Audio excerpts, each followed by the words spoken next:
Hi everyone, Helen Blunden here. I hope you are happy, healthy and well. It's time for a new book review, but before I jump into the book review, I have to apologize because the quality of some of my videos that I've been uploading on YouTube here is that I'm not really happy about them. There is a slightly out of sync audio that happens every time I use either the camera or my computer to record video, and as I upload it to YouTube it becomes out of sync even though what I see on the computer is okay. I don't understand it, and so I need to research it a bit more because it's doing my head in. Righto, enough about my whinging and complaining. Let's talk about fake accounts. This book is by Lauren Oyler and it is her first book.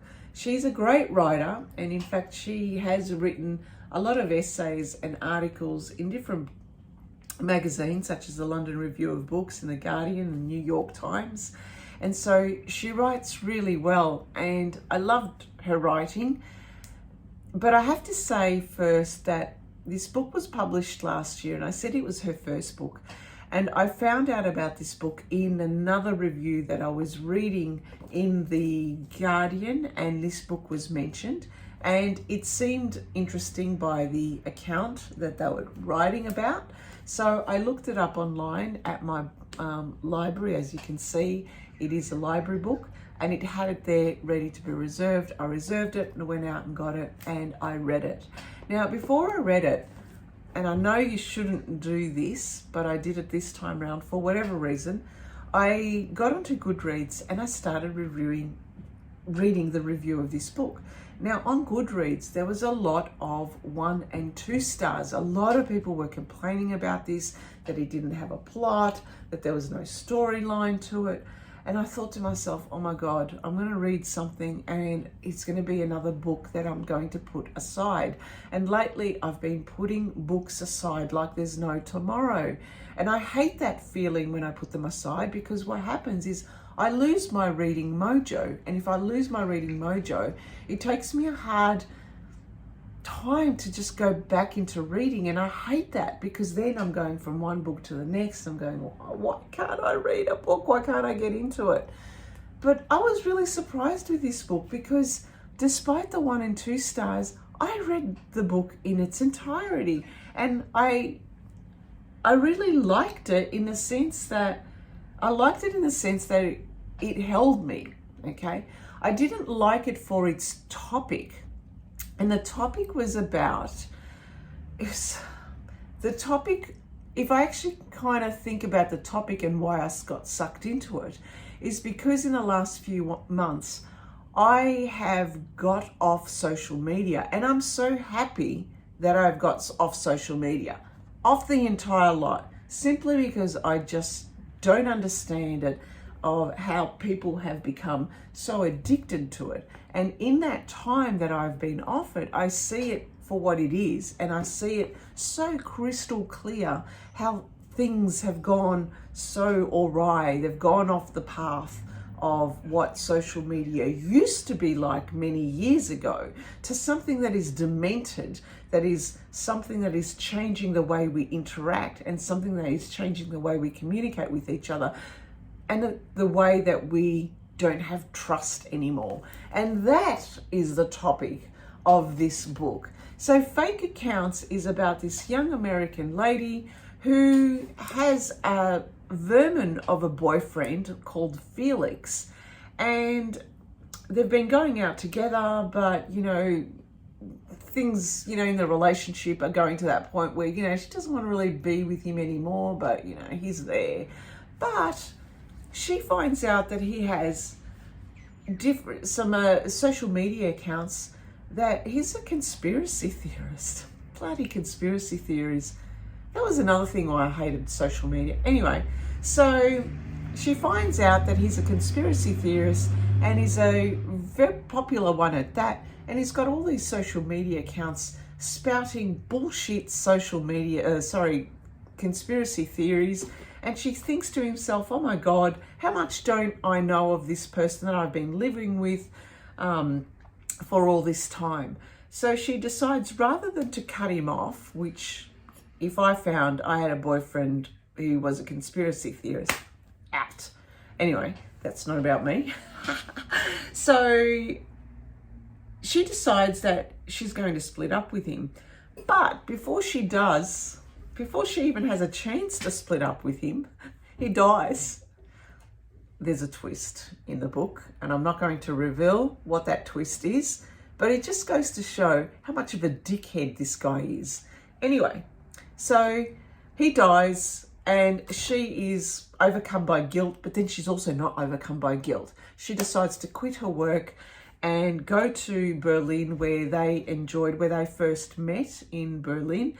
Decides to live there for a few months and just kind of deal with her grief, kind of try and understand herself. So I saw this as a journey of trying to understand a little bit about herself and a little bit about, about herself. But it's actually quite a very self-centered kind of finding out about herself. She tends to, how can I explain it? You know, when some people go overseas, you tend to seek life outside of yourself. You tend to learn about the culture. You tend to immerse yourself into the environment that you're in. You tend to see things with open eyes. You tend to question. But what she was doing here was a lot more insular. What she did instead was not learn the language. She kind of held this arm's length from the people. And this is another thing why I didn't like this protagonist, the fact that she was like this, rather than exploring and trying to learn about herself by asking questions and learning about the people and the environment in Germany around her. What she was doing instead was scrolling online, immersing herself into social media, looking at Twitter, but also getting into these dating apps and meeting people through dating apps and trying to understand more about herself through meeting others online and then meeting them in person. What she was also finding out was how fake everything is. And as I was reading this, I think that was another reason why I was so drawn into it, was reading this made me realize what people are doing out there normally in normal real life, where the streams of shit that is online, and you don't know who's who in the zoo. You don't know even your real friends, whether they are real friends, and what kind of profile they have online, and what kind of profile they're giving out to the world. So you come to a point where you go, who do I trust anymore? Where are the real relationships in my life? If they are presenting one side to me in person, what are they presenting online? And so this is the reason why I think I was drawn to this book, is because I have gone through that journey myself with regards to the social media, and also seeing my friends who are also going through similar situations around fakery online and all the bullshit that we see through, and what we're reading and what it is making us feel. Now, if you want a story with a plot line, with this is not it. The way it reads, it's kind of like reading someone's diary. It's very self-centered, and it's all about her, and it's all about the questions, but it just kind of goes and goes and goes and goes.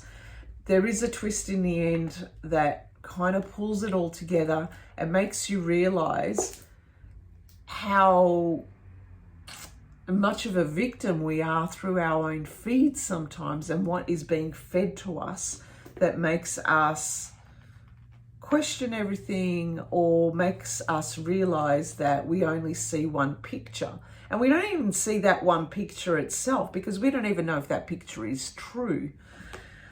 I'm not making sense, I know, but sometimes I think this book at times didn't make sense, and yet it did. because it kind of pulled things for me together on how fake everything is and how right it was for me to kind of ditch the social media crap and all that it has, because if this is how people out there in the world are feeling so lost and distrustful and cynical and confused about themselves, then the world is in a bloody sorry state. Anyway, I'm going to leave it at that. That's Fake Accounts, Lauren Oyler. Read the book, ignore the reviews. This is probably going to hit people who really want to question about the fakery that is online and how we are so immersed in it simply because of how much of importance we place on being seen out there, having followers, and having a voice. But a voice to whom? A voice to whom? Anyway, that's it. Thanks for reading. So thanks for listening, and thanks for watching. And I do hope there's no out of sync issue here. Okay then, bye.